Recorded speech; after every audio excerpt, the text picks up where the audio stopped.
comment on fluoride in Calhoun County. Water.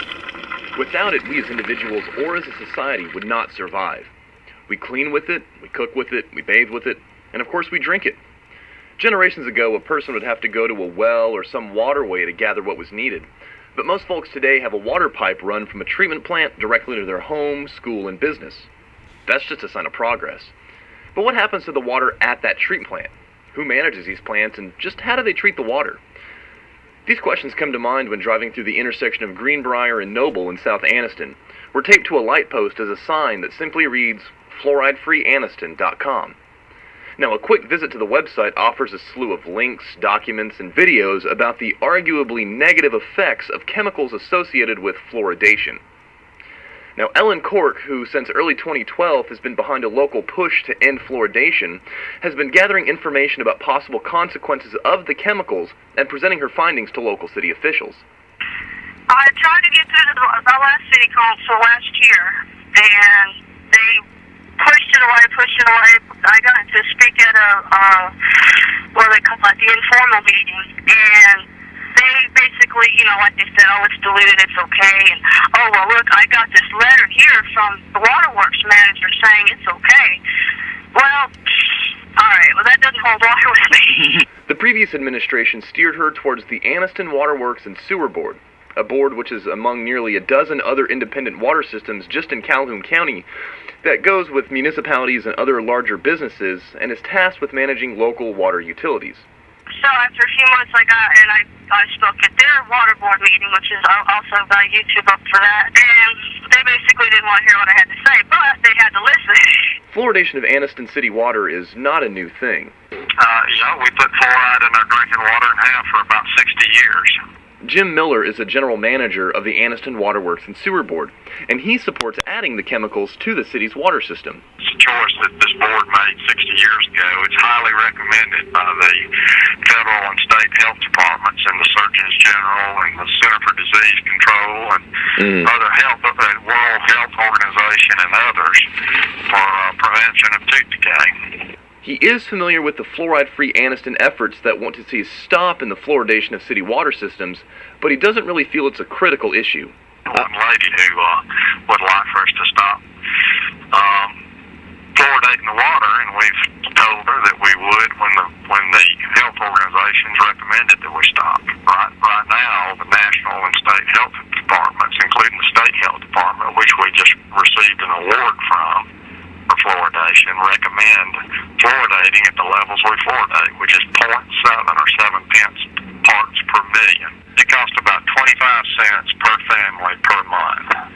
Now, by using numbers from the Water Board's website that show about 20,000 Anniston Waterworks customers, yearly costs can be estimated at about $60,000, or roughly about 91 cents per person for the population served by Anniston's water system.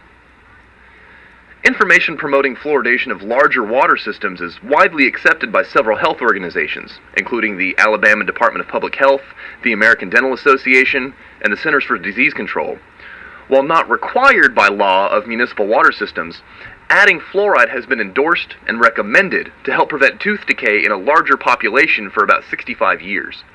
Many of these groups and organizations reference the Center for Disease Control and their nearly endless supply of information concerning fluoride. There are public water systems that have their own reasons for not performing fluoridation treatments, however. The community of Red Bay in Franklin County near the Mississippi border has cut back on adding too many chemicals to their system for about 3 years. If you do your research and you look at some definitive articles on fluoridation, you'll find as many pros as you will, cons as you will pros. Okay. It is not a requirement that we have to fluoridate the water. There are a lot of systems in the state of Alabama that have never fluoridated their water. Joe Beasley is the manager of the Red Bay water system, and he described how his board came to the decision to stop fluoridation. And I have a water filtration plant manager. And we sat down and we looked at from a maintenance standpoint, we looked at from a repair standpoint, we looked at our entire system. And he came to me and says, if we can stop using fluoride, we can stop using a lot of these other products, as well. stopping fluoridation, Beasley went on to say that the Red Bay water system needed less of a chemical called caustic soda, which is a pH balancer. Now, Beasley described how a change was made and resources saved in the small rural community with very little response, either positive or negative, from the system's roughly 2,000 customers. Now, even though there is a drastic difference in size between Red Bay Water and Anniston Waterworks, one similarity is that both system managers said they have recently won awards from the state's Department of Health for their water quality and treatment operations. Now, it seems like a fairly straightforward plan. Put fluoride in the water, promote oral health. But some questions from fluoridation opponents like Ellen Cork remain difficult to answer.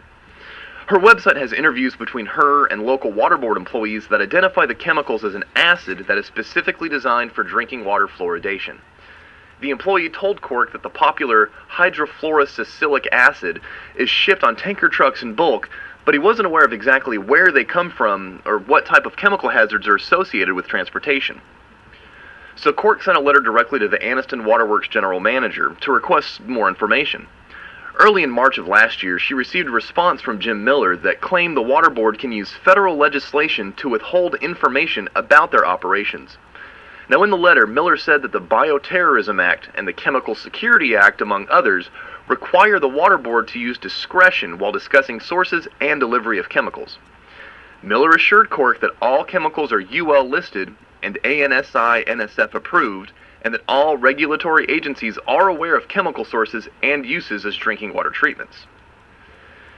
Now, going back to the Center for Disease Control, their information says that the Health and Human Services suggests a fluoride level of 0.7 milligrams per liter, a level that was verified by Jim Miller. Now, levels enforced by the EPA, however, are more than 4 times that amount of the chemicals in public drinking water. And according to MSDS information from chemical distributors, toxic effects were noticed with a dosage of 200 milligrams of hydrofluorosacilic acid. Now, it starts to make your head spin a little bit, but just stick with me. With a distribution center located in Birmingham, the Mosaic Company is one of many nationwide distributors of the acid that is approved by NSF International, which is an independent organization that provides standards for public health and the environment.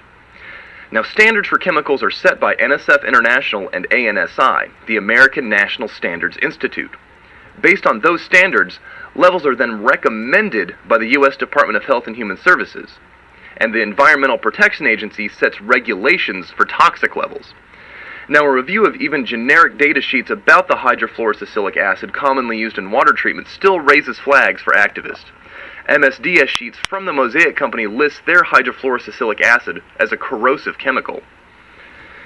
Now, while toxic effects may only be noticed with more than 200 times the amount of fluoride found in a glass of water, warnings still loom from even the CDC about an adverse health effect called dental fluorosis. Now, fluorosis occurs when too much fluoride is ingested by children, usually about 8 years old and younger, while their teeth are still developing.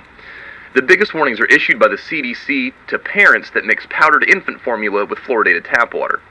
They warn that excessive levels of fluoride can easily lead to tooth damage, although even the most serious warnings are referred to as mild cases of fluorosis. So, long story short, fluoride treatments in Anniston drinking water won't be going anywhere anytime soon. Miller says that until state and federal recommendations change, he feels it would be irresponsible of the Anniston Waterworks and Sewer Board to stop fluoridating. There is currently a petition on the website change.org that was started in early 2012. The petition asks for the city of Anniston, not necessarily the water board, to end the fluoridation of the Anniston water supply. By the second day of 2013, the petition had 57 electronic signatures. Other water systems, for one reason or another, may decide whether or not to add the hydrofluorosacilic acid to public water supplies. But as Ellen Cork continues her quest to locally raise awareness about the decades-old practice, she keeps one fundamental belief in mind. Every single person in the population shouldn't have to be forced to ingest this stuff. Reporting from Anniston for WDNG News, I'm Michael Dean Smith.